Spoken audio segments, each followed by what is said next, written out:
What's up, guys? I am back after it's been a couple days since I uploaded. I know, I'm sorry. I've been slacking. I need to be more consistent, even though I have been consistent for the last, I don't know, couple months, but whatever. I'm going to be doing just a quick video just talking about some of the tips and tricks that you can use when you're taking all the doors off of your Jeep, some of the things that you normally do. I actually did film this video a couple days ago, but when I was looking at the film, it was really dark, so I just decided to refilm it now because I wanted the video to have better quality. So yeah, we're gonna go talk about this type of stuff, and then I'm gonna go to Walmart. I'm gonna see if I can find, I'm actually curious to look at their seat covers that are just at Walmart. I wanna see what they have. I don't know, I probably won't buy anything from there, but I'm thinking I'm gonna just order a custom kit, like something that's for the Jeep Wrangler online. Like I said before, in like a previous video, I really want to get a Trek Armor seat covers, either the Trek Armor or like a Smitty built or whatever type of brand, but just something that's specifically made for the Jeep. But I want to just look at Walmart too to see what they have. But anyway, so while we're doing that, I'm going to talk to you guys, and we're going to just talk about some of the tips and tricks that I use when I'm taking off the doors on the Jeep. This is really self-explanatory, and I'm sorry if I've said this before in a previous video, but I'm just going to be reiterating some of those things. So first things first is obviously the security aspect of when you don't have your doors on. Obviously, don't leave anything of value inside of your car. For myself, I always lock up anything inside of the either center console or inside the glove box. Even though if someone really wanted to get inside that, they could. Most cases, thieves, they're opportunists, and they will only try to break in if they see like an easy option, or if it's easy for them, they'll try to steal something. Most thieves, they're not gonna, really try to break into something like that unless they really know that it's gonna be worth it for them. So obviously lock up your stuff. That's pretty self-explanatory. The second thing is, honestly, and this is something I've seen online on like the Jeep Wrangler forums and stuff like that, which is kind of interesting because I never thought about this before, but that's your floor mats. Yeah, when I was reading on the Jeep Wrangler forums, people were talking about, if you're going on the highway, stuff like that, if you have, like the thin floor mats, there's a possibility for them to just fly up and like fly out.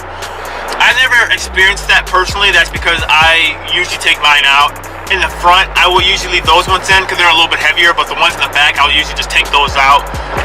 I can't really speak for if that really is a thing or not, but I don't know. So just be wary of that, and use your own judgment based upon that.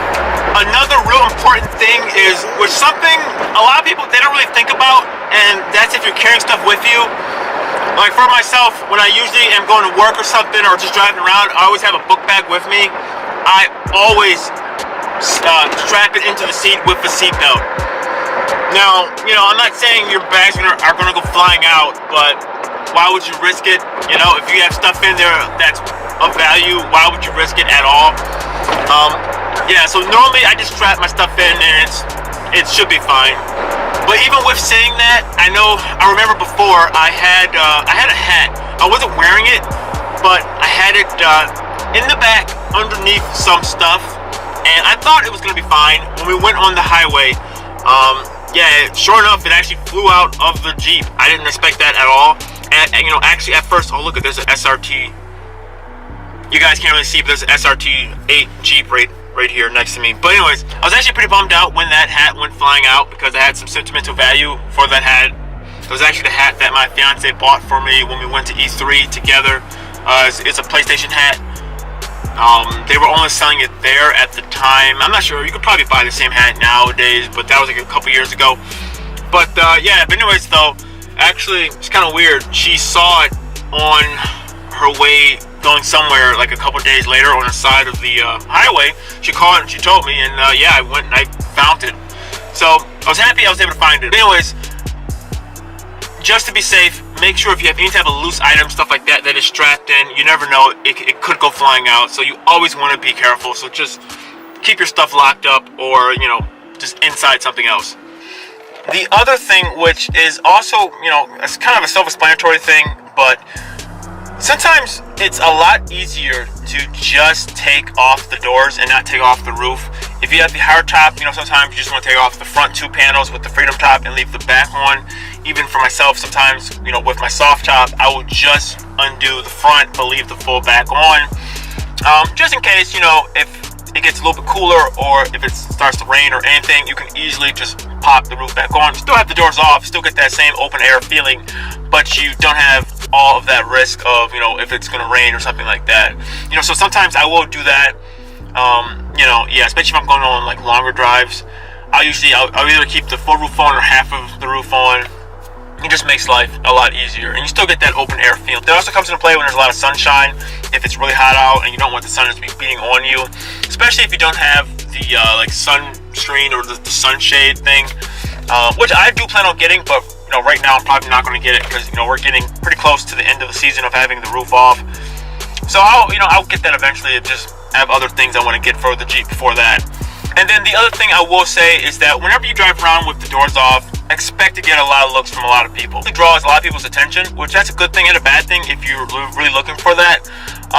You know, so just be wary of that. You know, if you don't want to draw a lot of attention, obviously, you know, maybe don't take your doors off. But when you do take your doors off, people will definitely look.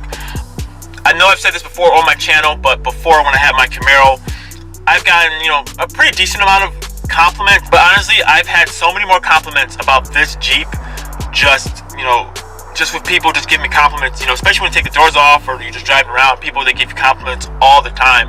And honestly, it's a different type of compliment. I felt like in the Camaro, the compliments were coming from, you know, maybe some like little kids or just some other people. I don't know. It's a different demographic of people that appreciate that type of vehicle. And driving around a Jeep, I feel like, especially when you have the doors off and you're just, you know, the roof off and stuff like that, it honestly, it makes people smile. People, you know, they look at that and they're like, oh yeah, that's cool, that'll be fun to do. Versus inside of a Camaro, where more people were kind of looking like, oh, okay, you know, that's a Camaro. I don't know. Long story short, you definitely draw some attention inside of the Jeep. So just be wary of that. You know, it's good or bad depending on how you like it, if you like the type of attention or not. But yeah, so anyway, so that's pretty much just a small little tips that I thought of, you know, when you drive around with the doors off. You know, there's other little small things, like when you take the doors off, you know, your mirrors, they come off because they're attached to the door. So depending on where you live and your states, your laws and stuff like that, make sure that you have a mirror on, I think, at least one side of the vehicle. I haven't done that yet, but I haven't gotten pulled over yet. But honestly though, I would just do it. I'm going to do it because it's not that expensive. I think they're like maybe $30 or something like that, just to get an extra little mirror you can attach. And honestly, that does come in handy a lot. Yeah, so that's pretty much it when it comes down to my tips and tricks of driving your Jeep around with the doors off. But yeah, so thank you guys so much. This was a quick little video. I just want to talk to you guys, just showing you what are some of my tips and tricks of taking the doors off, some things that you do, some things that you don't, and some things just to look forward to. But thank you so much for watching this video. If you like this video, give it a like. Check out some of the other videos that I've done. I've done a lot of other videos on this Jeep, and I'm going to be doing a whole bunch more, and I'm going to be pushing out content as much as I can, because I know I've been slacking for the last week or so, but I'm going to be trying to stay much more consistent and pushing out content much more. So if you like this type of stuff, check out my channel. Also, if you get a chance, check out my website. It's geekswithcars.com. So if you like this type of stuff, check out that too. Thank you guys so much, and I'll see you in the next video. See ya.